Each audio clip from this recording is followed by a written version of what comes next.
Hello વિદ્યાર્થી મિત્રો, ધોરણ 11ના ફિઝિક્સના વિડિયો લેક્ચરમાં આપ સૌનું હાર્દિક સ્વાગત છે. લાસ્ટ વિડિયો લેક્ચરમાં આપણે જે ત્રુટીઓના સંયોજનો જોયા હતા, આજના વિડિયો લેક્ચરમાં એ ત્રુટીના સંયોજનોને દાખલામાં કઈ રીતે એપ્લાય કરવું એના વિશેની ચર્ચા કરશું. અને સાથે સાથે એ જોશું કે જ્યારે પણ ત્રુટીના દાખલા હોય છે ત્યારે એને કઈ રીતે સોલ્વ કરવા. લેક્ચરના લાસ્ટની અંદર તમને મેં એક સૂત્રનું લિસ્ટ આપેલું છે.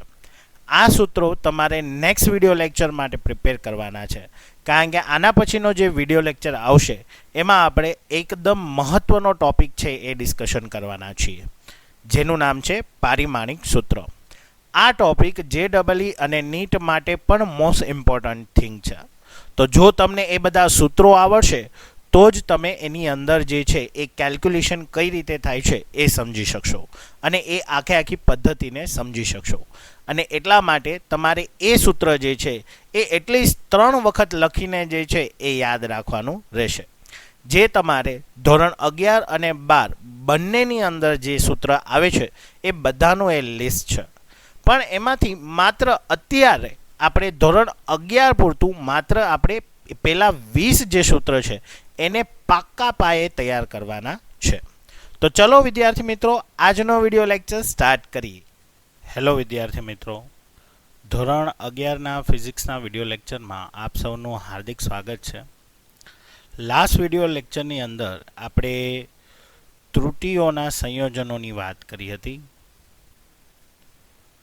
જેની અંદર જ્યારે આપણે ત્રુટીની અંદર સરવાળા, બાદબાકી, ભાગાકાર કે ગુણાકાર અથવા તો ઘાત હોય ત્યારે આપણે કઈ રીતે ગણતરી કરવી એની સમજૂતી આપણે મેળવી હતી. આજના વિડિયો લેક્ચરમાં આપણે ત્રુટીઓના સંયોજનના રિલેટેડ અમુક જે દાખલાઓ છે એના વિશેનો આપણે અભ્યાસ કરશું, જેથી કરીને આપણને ગણતરીમાં ખ્યાલ આવે. તો સૌથી પહેલાં આપણે જોઈએ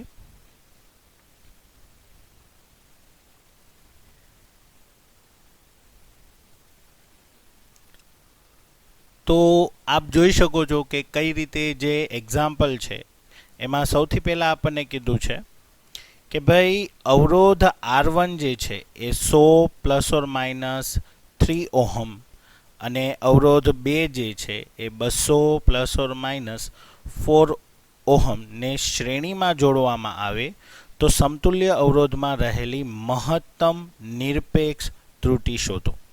આ સમતુલ્ય અવરોધને પ્રતિશત ત્રુટી સાથે દર્શાવો. ઓકે, તો સૌથી પહેલાં આપણે ગિવન ડેટા જે છે એ લખીએ. તો ગિવન ડેટાની અંદર આપણને જે આપેલું છે એ આ રીતે આપેલું છે કે સૌથી પહેલાં આપણને R1 કીધો છે. R1 અવરોધ જે છે એ 100 ± 3 ઓહમ અને R2 જે છે એ છે 200 ± 4 ઓહમ.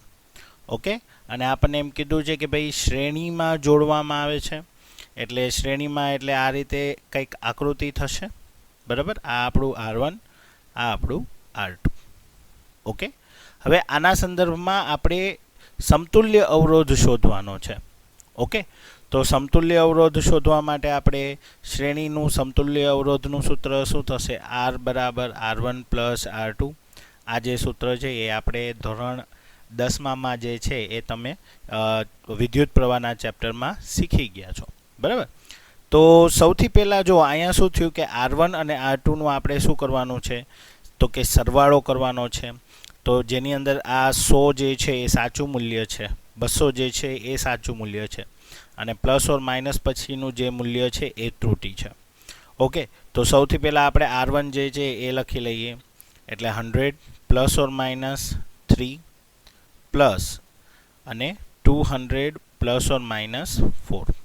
ઓકે, તો આ રીતે સૌથી પહેલાં આપણે લખી લેશું. હવે તમે જો આપણે કીધું હતું કે ભાઈ સાચા કિંમત સાથે તમારે સાચી કિંમતનો જે કાંઈ પ્રોસેસ હોય એ કરવાની. મતલબ અહીંયા સાચા કિંમત સાથે સાચા કિંમતનો શું થશે? સરવાળો. એટલે કે 100 + 200 એટલે શું થઈ જશે? 300. હવે તો કે ત્રુટી માટે ± અને કીધું હતું કે જ્યારે પણ ત્રુટીનો સરવાળો, બાદબાકી કે એ પ્રોસેસ થતી હોય ત્યારે આપણે હંમેશા ત્રુટીઓનો શું કરવાનો છે? સરવાળો. એટલે કે 3 + 4 એટલે શું થઈ જશે? ±7. ઓકે, અને આ જે છે એ તમારું શું થઈ ગયું? ઓહમ. તો આ જે કિંમત છે એ સૌથી પહેલી તમારી શું થઈ? નિરપેક્ષ કિંમત થઈ. ઓકે, હવે માની લ્યો કે આમાં તમારે સાપેક્ષ ત્રુટી શોધવી છે. તો સાપેક્ષ ત્રુટી શોધવા માટે આપણી પાસે ફોર્મ્યુલા શું છે? તો કે ભાઈ સાપેક્ષ ત્રુટી એટલે Δr/r, અને આપણને કીધું છે કે ભાઈ પ્રતિશત ત્રુટીમાં દર્શાવવાનું છે. તો પ્રતિશત ત્રુટી માટે આપણે શું કરશું? તો કે સાપેક્ષ ત્રુટીની સાથે 100 મલ્ટિપલ કરી લેશું. બરાબર, એટલે જે આન્સર છે એ પ્રતિશત ત્રુટીમાં આવી જશે. તો Δr, તો જો આ જે વેલ્યુ છે એ આપણા માટે શું થશે? Δr થશે. અને આ જે વેલ્યુ છે એ આપણા માટે શું થઈ જશે? r. તો Δr એટલે 7/300 × 100 કરશું એટલે આપણને જે મૂલ્ય છે એ કેમાં મળી જશે? પ્રતિશત ત્રુટીમાં. તો પ્રતિશત ત્રુટી માટે આપણે શું કરશું? તો કે ભાઈ 7/3 એટલે જે મૂલ્ય છે એ આવ્યું 2.33. તો આ 2.33 જે છે એ તમારી શું થઈ ગઈ? પ્રતિશત ત્રુટી થઈ ગઈ. ઓકે મિત્રો, તો આ રીતે જ્યારે પણ કોઈ પણ દાખલો પૂછાય ત્યારે આ રીતે પદ્ધતિસર હંમેશા જે છે એ કેલ્ક્યુલેશન રાખવાની. સૌથી પહેલાં જે આપણને દાખલામાં આપેલું હોય એ ગિવન ડેટા લખી નાખો, અને જે શોધવાનું હોય એને પછી આપણે સૂત્ર મૂકીને એની બાદ એની અંદર કિંમત મૂકીને એનું સાદુરૂપ આપવાનું રહેશે. ઓકે, હવે એના પછી એના જેવો જ એક નેક્સ્ટ દાખલો જોઈએ. તો નેક્સ્ટ દાખલો છે એ આપણને આ રીતે આપેલો છે. ઓકે, કે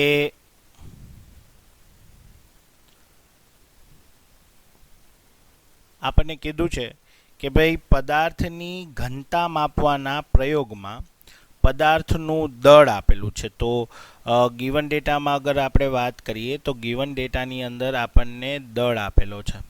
ઠીક છે, તો દળ માટે આપણે m થી દર્શાવીએ એને. તો m જે છે એ 3 ± 0.12 kg આપેલું છે. ઓકે, અને આપણને કદ આપેલો છે. તો કદને આપણે કેપિટલ V દ્વારા દર્શાવીએ, જેને 10 ± 1, અને એનો એકમ મીટર ક્યુબ થઈ જશે. તો આપણે ઘનતાના માપનમાં આંશિક ત્રુટી તથા પ્રતિશત ત્રુટી જે છે એ શોધવાનું છે. તો ઘનતાનું જે સૂત્ર છે એ આપણને આપેલું છે. હવે ઘનતા હકીકતના જે છે એ એક સાધિત રાશિ છે, બરાબર, કે જે દળ અને કદથી બને છે. તો એની ફોર્મ્યુલા શું થશે? તો કે ભાઈ દળના છેદમાં કદ. ઓકે, તો હવે અહીંયા આપણે જે નિયમનો ઉપયોગ કરશું એ ભાગાકારના નિયમનો ઉપયોગ કરશું. તો જેમ મેં વાત કરી એમ હતી કે ભાઈ જ્યારે પણ તમે ભાગાકાર ગુણાકારનો ઉપયોગ કરો, એના નિયમમાં ત્રુટીનો ઉપયોગ કરો છો, ત્યારે આપણે એનો આ જે સાપેક્ષ ત્રુટી છે એનો શું કરવો પડશે? સરવાળો. તો ઘનતા માટે આપણે સૌથી પહેલાં શું કરીએ? તો કે ભાઈ ડેલ્ટા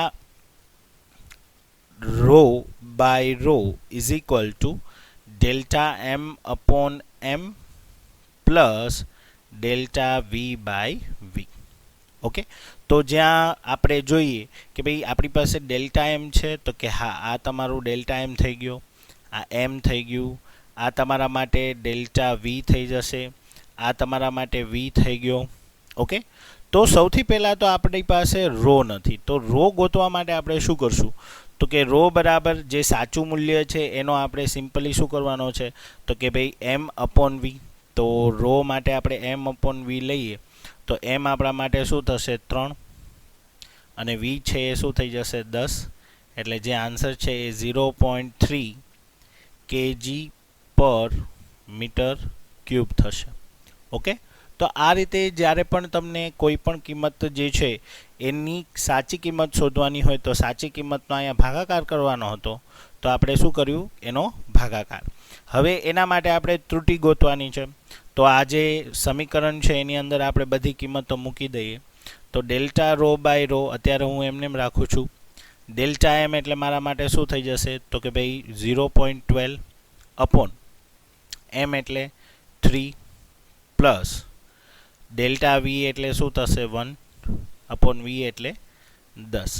તો આનું આપણે સાદુરૂપ કરીએ તો delta rho by rho is equal to જે કિંમત છે એ શું છે તો કે 0.12 ડિવાઈડ બાય 3 એટલે 0.04 પ્લસ 1/10 એટલે 0.1. ઓકે, તો આ રીતે આપણને જે કિંમત છે એ આવી રીતે મળશે.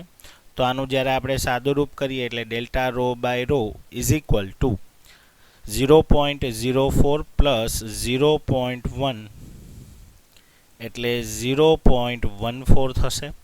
ઓકે, હવે આના અનુસંધાનમાં અગર આપણે રો અને રોની કિંમત મૂકીએ તો આપણને ડેલ્ટા રો જે છે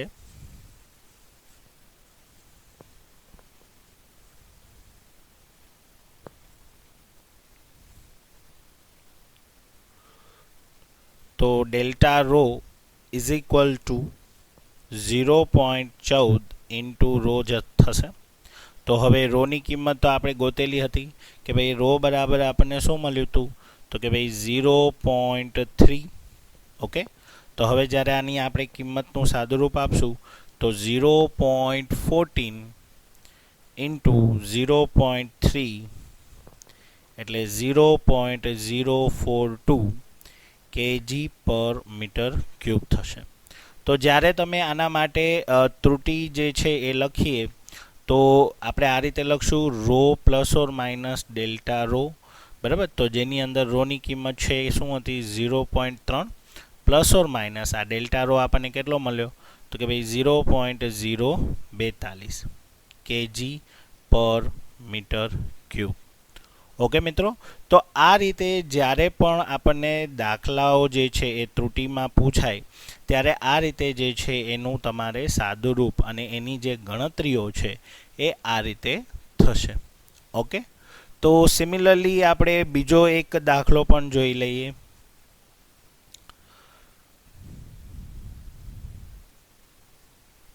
તો જો અહીંયા પણ આપણને ઘનતા માટે પ્રતિશત ત્રુટિ શોધવાનું કીધું છે, બરાબર.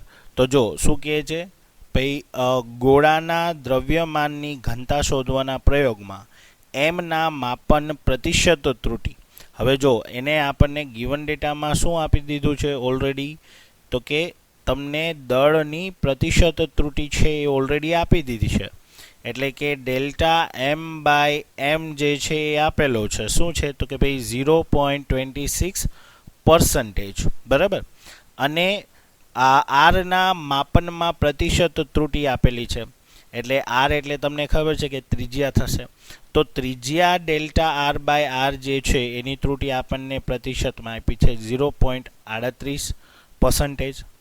તો આપણને શું કીધું છે તો કે ભાઈ ઘનતામાં આપણે શું ગોતવાની છે પ્રતિશત ત્રુટિ એટલે કે ડેલ્ટા રો બાય રો પર્સન્ટેજમાં આપણે કહેવાનું છે, બરાબર છે.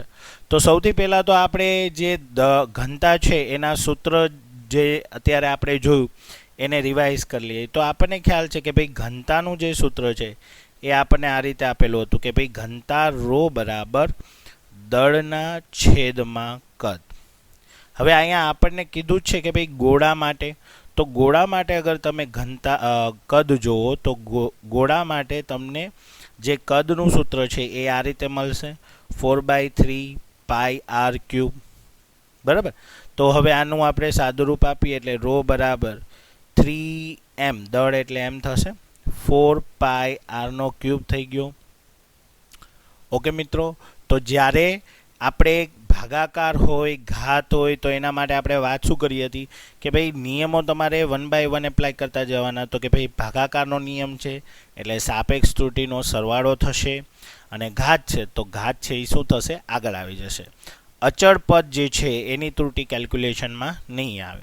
તો આપણે અગર ત્રુટિ માટે લખીએ તો delta rho by rho is equal to delta M by M plus, હવે જો આ તો અચળ પદ થઈ ગયું, આ આર ક્યુબ જે છે એમાં ઘાત છે તો ઘાત છે એ આગળ આવી જશે અને ડેલ્ટા આર બાય આર.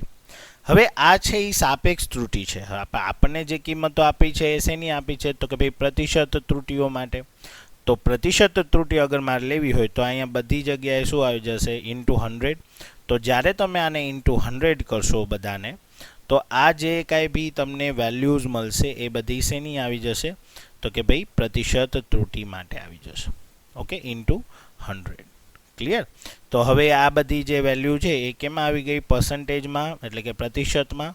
તો આપણને ડેલ્ટા એમ બાય એમનું પ્રતિશત ત્રુટિ આપેલી છે, બરાબર. ડેલ્ટા આર બાય આરની પ્રતિશત ત્રુટિ છે એ આપેલી છે.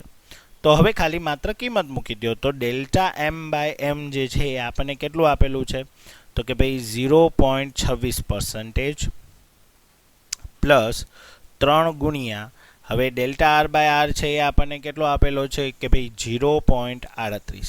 તો 0.38 અહીંયા આપણે લખી નાખીએ, બરાબર. હવે આનું આપણે સાદુરૂપ કરીએ તો 3 ઇન્ટુ 0.38 એટલે 1.14 પ્લસ 0.26 એટલે કે 1.4 છે એ તમારો શું થઈ જશે? આન્સર થઈ જશે પ્રતિશત ત્રુટિમાં. ઓકે મિત્રો, તો આ રીતે જે ઘનતા જે છે એની અંદર આપણે પ્રતિશત ત્રુટિ જે છે એ શોધી, બરાબર. તો આ જ રીતે તમારે બીજા ઘણા બધા દાખલાઓ છે એની પ્રેક્ટિસ આપણે કરીએ. તો એના પછીનો જે એક એક્ઝામ્પલ છે તો એ જોઈએ. તો જો એના પછીના એક્ઝામ્પલમાં આપણને એવું કીધું છે કે એક ભૌતિક રાશિ છે, બરાબર.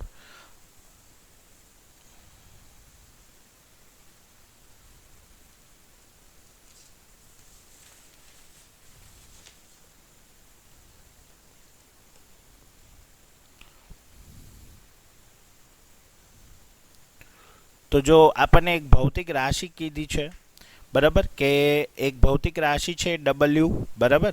તો W બરાબર આપણને આપ્યું છે a⁴ b⁴ અપોન c⁴ અને √d. હવે એના માટે આપણને પ્રતિશત ત્રુટિ જે છે એ આપેલી છે, બરાબર. તો કે એ માટે ડેલ્ટા a બાય a છે કેટલું આપેલું છે તો કે 1%. એવી રીતે ડેલ્ટા b બાય b બરાબર 3% આપેલું છે. ડેલ્ટા સી બાય સી બરાબર 3% આપેલું છે. અને ડેલ્ટા ડી બાય ડી માટે આપણને 4% જે છે એ આપેલું છે. તો આપણને એમ પૂછ્યું છે કે ભાઈ તમારે W માટે પ્રતિશત ત્રુટિ જે છે એ શોધવાની છે.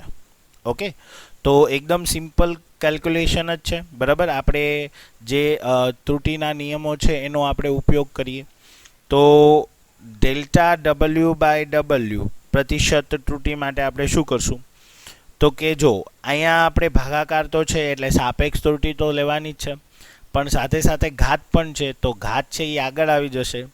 તો 4 ડેલ્ટા a બાય a પ્રતિશત ત્રુટિ plus 3 delta b by b પ્રતિશત ત્રુટિ પ્લસ, હવે અહીંયા 1/3 છે તો એ આગળ આવી જશે, into delta C by C પ્રતિશત ત્રુટિ પ્લસ આ √d છે. તો √d ને આપણે આમ પણ લખી શકીએ. તો આ 1/2 જે છે એ શું થઈ જશે? આગળ આવી જશે. અને ડેલ્ટા d બાય dનું પ્રતિશત ત્રુટિ, બરાબર. યાદ રાખજો મિત્રો, જ્યારે પણ ભાગાકાર કરતા હોય ત્યારે નીચેની ઘાત છે એ ઉપર આવી જશે. એવી રીતે કરીને માઇનસ પદ જે છે એ લેવાનું નથી, બરાબર છે. જેટલા પણ પદ હોય એના સાપેક્ષ ત્રુટિ જે છે એનો સરવાળો જ થશે. હા, જો ઘાત છે એ માઇનસ આપેલી હોય તો જ તમારે અહીંયા જે છે એ માઇનસ લેવાનું, અધરવાઇઝ તો એને કન્સિડર કરવાનું નથી. ઓકે, તો હવે અહીંયા આપણે કિંમતો મૂકી દઈએ. તો કે 4 ઇન્ટુ, હવે ડેલ્ટા a બાય એનો પ્રતિશત જે છે એ કેટલું આપ્યું છે તો કે 1 પ્લસ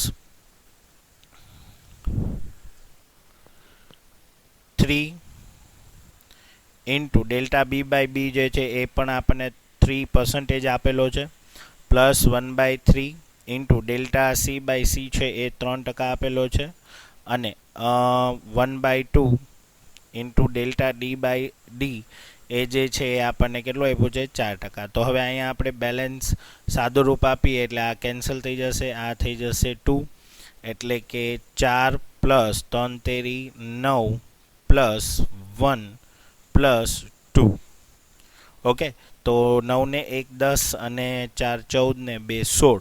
તો આ રીતે એનો જે પ્રતિશત ત્રુટિ છે એ આપણને કેટલા ટકા મળશે? 16% મળશે.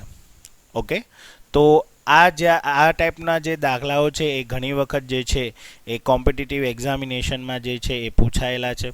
ઓકે, હવે એવી જ રીતે આપણે બીજો એક એક્ઝામ્પલ જોઈએ.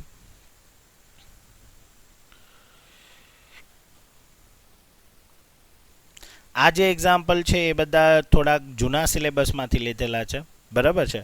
તમે પ્રેક્ટિસ માટે જે તમારા નવા સિલેબસ છે એના જે દાખલાઓ છે એની તમે પ્રેક્ટિસ કરી શકશો. ઓકે, તો હવે અહીંયા આપણે જોઈએ તો જે નેક્સ્ટ એક્ઝામ્પલ છે એમાં આપણને દાખલાની જે રકમ છે એ આ રીતે આપેલી છે.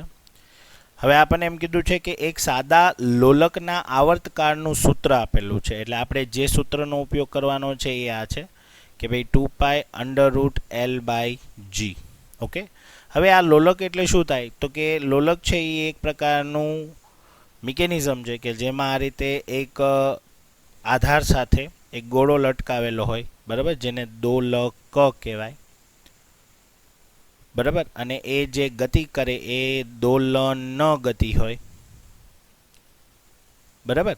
તો આ જે છે એ જ્યારે એક પોઝિશનથી બીજા પોઝિશન સુધી જાય અને પાછો આવે ત્યારે એ સમયગાળાને એક આવર્તકાળ કહેવાય. તો આ આવર્તકાળની ફોર્મ્યુલા છે કે ભાઈ 2π√L/g. ઓકે, હવે એના અનુસંધાનમાં આપણને લોલકની લંબાઈ માટે વેલ્યુ આપેલી છે, પણ ડાયરેક્ટલી નહીં, ઇનડાયરેક્ટલી. તો સૌથી પહેલાં એને એમ કીધું છે કે ભાઈ લોલકની લંબાઈ 1 mmની ચોકસાઈથી માપેલું છે. હવે ચોકસાઈ છે એ હંમેશા ત્રુટિ હોય, તો અહીંયા આપણને જે 1 mm આપેલું છે એને આપણે સેન્ટીમીટર સાથે લેવાનું છે. શું કામ? કારણ કે આપણને જે મૂળ લંબાઈ છે એ સેન્ટીમીટરમાં આપેલી. તો હવે આપણને ખબર છે કે ભાઈ 10 mm એટલે 1 સેન્ટીમીટર થાય. તો 1 mm એટલે શું થશે? તો કે ભાઈ 1/10 એટલે કે 0.1 સેન્ટીમીટર થશે. તો આપણી જે ત્રુટિ છે એ ત્રુટિ delta plus or minus delta L બરાબર આપણું શું થશે? 0.1 સેન્ટીમીટર થશે. અને જે L કિંમત છે એ કેટલી આપી છે? 10 સેન્ટીમીટર. તો અગર આપણે લંબાઈ માટે કિંમત અગર આપણે લખશું તો કઈ રીતે લખશું? તો કે L plus or minus delta L, તો કે 10 પ્લસ ઓર માઇનસ 0.1 સેન્ટીમીટર. એક વાત ખાસ યાદ રાખવી કે જ્યારે પણ તમે ત્રુટિની ગણતરીઓ કરતા હોય ત્યારે એકમ હંમેશા સેમ રાખવાના. ઓકે, ત્યારબાદ જો એને શું કીધું છે કે લોલકનો જે આવર્તકાળ છે એ 0.5 સેકન્ડ છે અને 1 સેકન્ડનું વિભેદન જે છે એ ધરાવતી ઘડિયાળથી જો સમયના લોલકના 100 દોલનો માપવામાં આવે, બરાબર છે, તો એક દોલન માટે જે આવર્તકાળ છે એ આપણને કેટલો આપ્યો છે? 0.5. એટલે અગર અહીંયા આપણે T plus or minus delta T લેશું, બરાબર, તો હવે એના માટે આપણને ટી જે છે એક આવર્તકાળનો સમય છે એ કેટલો આપ્યો છે? 0.5 સેકન્ડ આપ્યો છે. અને એની જે 1 સેકન્ડ એટલે કે રિઝોલ્યુશન જે છે એ 1 સેકન્ડ છે. મતલબ જે ત્રુટિ છે એ આપણી કેટલી છે? 1 સેકન્ડની, બરાબર. અને એવા કેટલા દોલન થાય છે? તો 0.5 સેકન્ડ. અને એવા કેટલા દોલનો કરે છે? 100 દોલન. તો એક દોલન માટે જો 0.5 હોય તો 100 દોલનો માટે કેટલા થશે? તો જો એક દોલન વખતે એને લાગતો સમય 0.5 સેકન્ડ છે, તો 100 દોલનો માટે કેટલો સમય લાગશે? તો 0.5 ગુણ્યા 100 થઈ જશે, બરાબર. એટલે આ રીતે એનું આપણે સાદુરૂપ આપશું તો 50 સેકન્ડ થશે. તો આપણું જે મૂળ કિંમત છે એ 50 સેકન્ડ છે. તો ઘણી વખત જો દાખલાને થોડોક એવો ટ્વિસ્ટ કરીને પૂછવો હોય તો ત્યારે જે છે એ આ રીતે જે છે એ ટ્વિસ્ટ કરીને પૂછાઈ શકે, બરાબર, કે જેની અંદર ગણતરીઓ ડાયરેક્ટલી જે વેલ્યુ છે એ આપેલી ના હોય, પરંતુ આપણે શું કરવાની હોય? એની કેલ્ક્યુલેશન જે છે એ કરવાની હોય. ઓકે, તો આ રીતે આપણને જે છે એ બધા કિંમતો જે છે એ મળી ગયા. ઓકે, આપણે શું ગોતવાનું છે? તો કે જીના માપનમાં પ્રતિશત ત્રુટિ. તો જે આ સમીકરણ આપણને આપેલું હતું એની અંદર જે જી છે, જી એટલે ગુરુત્વ પ્રવેગ થશે, બરાબર, જેમ તમે નાના ધોરણમાં ક્યાંક ને ક્યાંક ભણી ગયા હશો, બરાબર છે. તો એની અંદર આપણે શું ગોતવાની છે? પ્રતિશત ત્રુટિ ગોતવાની છે. તો સૌથી પહેલાં તો પ્રતિશત ત્રુટિ માટે જે આપણે ફોર્મ્યુલા છે એને કન્સિડર કરીએ. તો આપણે એની ફોર્મ્યુલા જે છે એ આપણે બનાવી લઈએ. સૌથી પહેલાં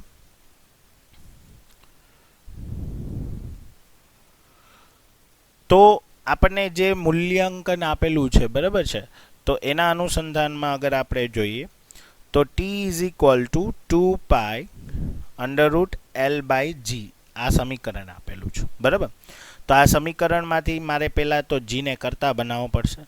તો હું શું કરું છું? બંને બાજુ વર્ગ કરું છું. તો બંને બાજુ વર્ગ લેતા શું થશે કે ટીનો વર્ગ, 2નો વર્ગ શું થશે? 4π², અને આનું જ્યારે આપણે વર્ગ કરીએ એટલે વર્ગમૂળ નીકળી જશે, તો L/g. આવું એટલા માટે કર્યું કે જેથી કરીને ગણતરી કરવામાં સરળતા રહે. હવે અહીંયાથી હું જીને કરતા બનાવું એટલે શું થશે? 4π²L/t².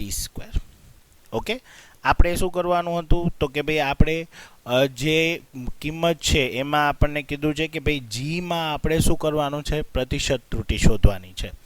ઓકે, તો હવે આનું આપણે પ્રતિશત ત્રુટિ માટે ફોર્મ્યુલા લખીએ એટલે ΔG/g પ્રતિશત ત્રુટિ બરાબર, આ તો અચળાંક થઈ જશે, ΔL/L પ્રતિશત ત્રુટિ પ્લસ આ ઘાત છે 2 એટલે 2 આગળ આવી જશે, ΔT/t પ્રતિશત ત્રુટિ.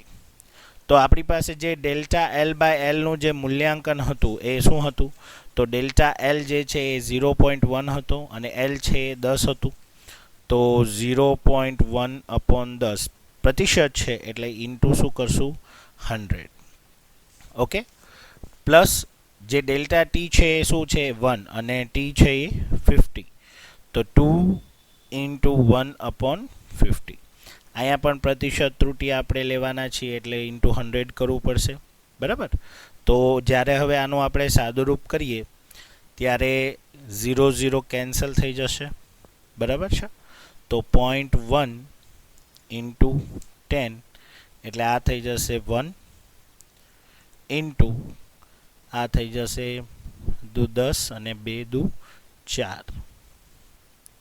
તો જે ΔG/g નું જે આપણને પ્રતિશત મૂલ્ય મળે છે એ કેટલું મળે છે? 5%.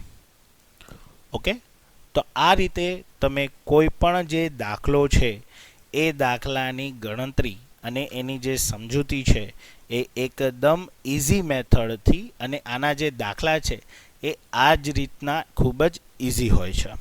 ઓકે, નેક્સ્ટ વિડીયો લેક્ચરની અંદર આનાથી આપણે આગળ સ્ટડી કરશું. જે નેક્સ્ટ ટોપિક છે એ હવે આવે છે પારિમાણિક સૂત્રનું, બરાબર છે. તો પારિમાણિક સૂત્ર માટે તમારે સૌથી પહેલાં જે છે એ અમુક સૂત્રોની તૈયારી કરવી પડશે. તો આજના વિડીયો લેક્ચરના લાસ્ટમાં એ સૂત્રનું હું લિસ્ટ આપું છું. જે બને ત્યાં સુધી બધા સૂત્રો છે એ તમારે યાદ રાખવાના છે, બરાબર છે. કદાચ બધા સૂત્રો યાદ ન રહે તો કોઈ વાંધો નહીં, પણ જે પ્રથમ 20 સૂત્રો છે, બરાબર, તો એ 20 સૂત્રો તો તમને આવડવા જ જોઈએ. કારણ કે જો એ નહીં આવડે તો પછી આ ટોપિક સમજાશે નહીં. એટલા માટે બને તો એ પ્રથમ 20 જે સૂત્રો છે એ તમે 3 વખત જે છે એ લખીને યાદ રાખજો, જેથી કરીને તમને આગળના ટોપિકમાં પારિમાણિક સૂત્ર છે એ એકદમ ઇઝીલી સમજાઈ જાય. ઓકે મિત્રો, તો નેક્સ્ટ વિડીયો લેક્ચરમાં મળીએ. Thank you.